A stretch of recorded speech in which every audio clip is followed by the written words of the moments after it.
Merci d'être resté avec nous sur Radio Sensation Normandie. Nous suivons notre déambulation au travers des aventures du lycée Fresnel. Entreprendre pour apprendre aujourd'hui avec le partenariat de la radio RLS et Radio Sensation Normandie pour suivre donc les évolutions et les aventures de plusieurs jeunes filles qui sont donc des créatrices d'entreprises et qui ont à cœur et on va dire aussi comme mission de mener à bien jusqu'à la fin de l'année la vie de leur entreprise qui s'appelle Conservez-moi, c'est la même que la semaine dernière, avec monsieur Jean-Pierre Lechat, qui est le professeur de gestion et qui s'occupe également, donc, en tant que référent, de mener à bien toute cette belle troupe. Ludivine, la directrice générale, qui est également à nos côtés. Bonjour. Bonjour. Et donc Marianne nous a quittés pour d'autres occupations, directrice de la production que nous avons accueillie auparavant. Et c'est Sandra que nous recevons aujourd'hui, qui est chargée de la communication, c'est ça? C'est ça. Sandra, bonjour. Bonjour. Vous êtes tous et toutes donc concernés par cette aventure. BSTS, assistante de gestion PME-PMI. L'entreprise s'appelle Conservez-moi. On rappelle vite fait la base. On fait quoi? On vend quelque chose? On vend un produit, donc on vend des boîtes de conserve que nous recyclons. Et également, on recycle du bois de caisses de vin Ouais. pour ensuite en faire un petit coffret en bois. D'accord. Caisse de vin, on sait que c'est pas facile à trouver, parce que les grandes surfaces, généralement, on les met un peu de côté, on a les mal à les donner, etc. Bref. Vous êtes en première année donc pour cette aventure. Vous, plusieurs ont fait déjà l'aventure auparavant dans d'autres structures et d'autres établissements. Combien de personnes bossent dans la société, dans l'entreprise là actuellement? 18 personnes. 18. Oui. D'accord. Ça va de la direction jusqu'aux Commerciaux. Commerciaux. D'accord. Les commerciaux sont des garçons? Un garçon et 3 filles. D'accord. Combien de garçons dans l'équipe? Juste pour voir s'ils sont intéressés par le projet ou 6. 5-6, on va dire. Oui. Voilà, donc c'est pas la majorité. Et donc leur tâche, c'est quoi? C'est d'aller vendre, de vendre d'abord l'image avant d'aller vendre le produit. Comment ça se passe? Parce que le produit, on le connaît, boîte de conserve. Après, il faut vendre l'image de la société. L'image, mais c'est surtout le produit, parce que le but, c'est quand même de vendre le produit. Mais en D'accord. priorité, quand même, l'image. Si la personne a une bonne image de l'entreprise, elle aura envie de revenir vers nous. Alors comment ça se passe au niveau du dispositif, du dispatching de chaque poste? Est-ce qu'on se dit, tiens, moi je suis balèze en telle matière, je veux être chef? Ou alors est-ce qu'on vous désigne, il y a des élections démocratiques au sein de l'entreprise pour ensuite donner les postes qu'il faut? Non. Non, ça se passe par recrutement, donc dans des vraies conditions comme en entreprise. D'accord.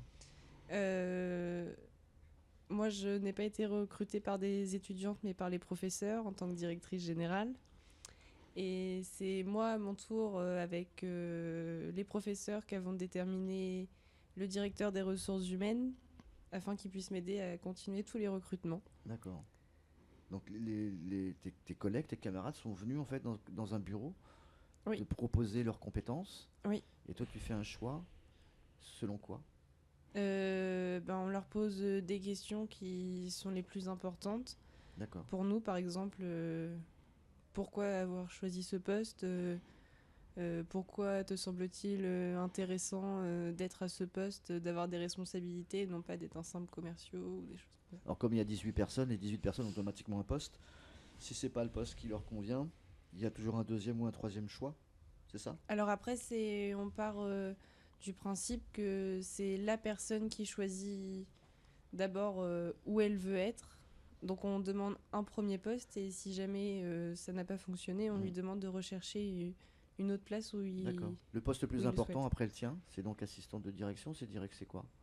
Juste Ouais, après toi? donc elle est assistante de direction, Héloïse. D'accord. Tout le monde veut ce poste-là, je pense.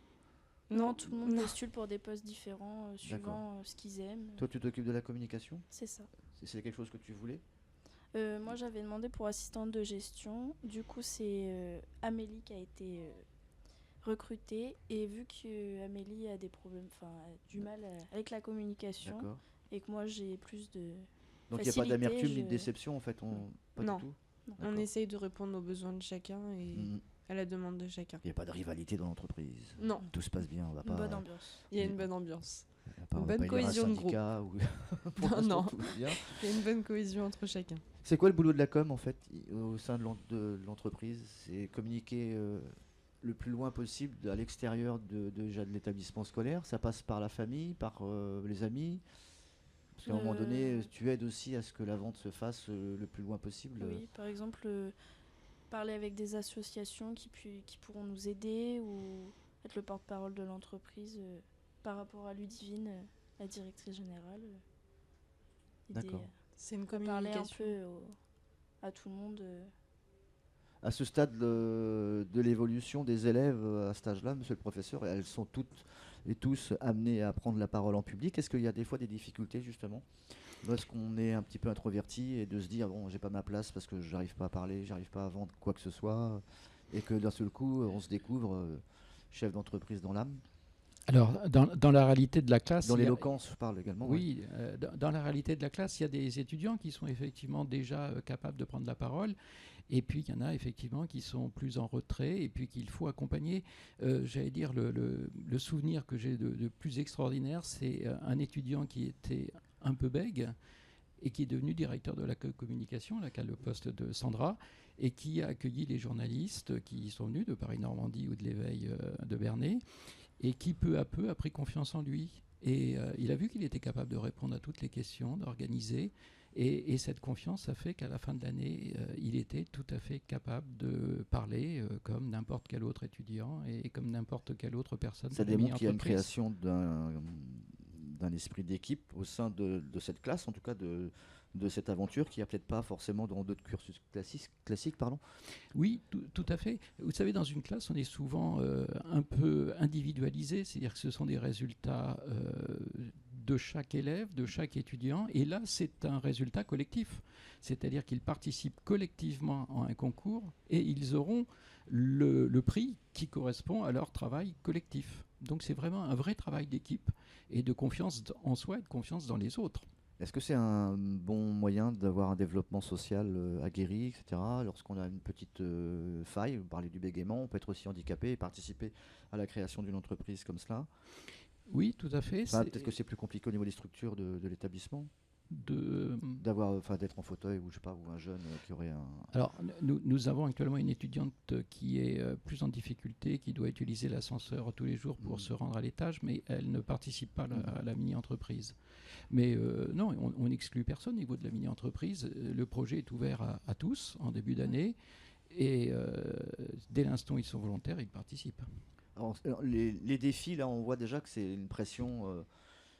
C'est pas les élections américaines, mais bon, déjà le marché de Noël du mois de décembre, ça met une pression énorme. Est-ce que là aussi on peut gérer le stress au fil de l'avancée de l'aventure, en sachant que le summum, c'est ce fameux concours du mois de mai-juin, c'est ça?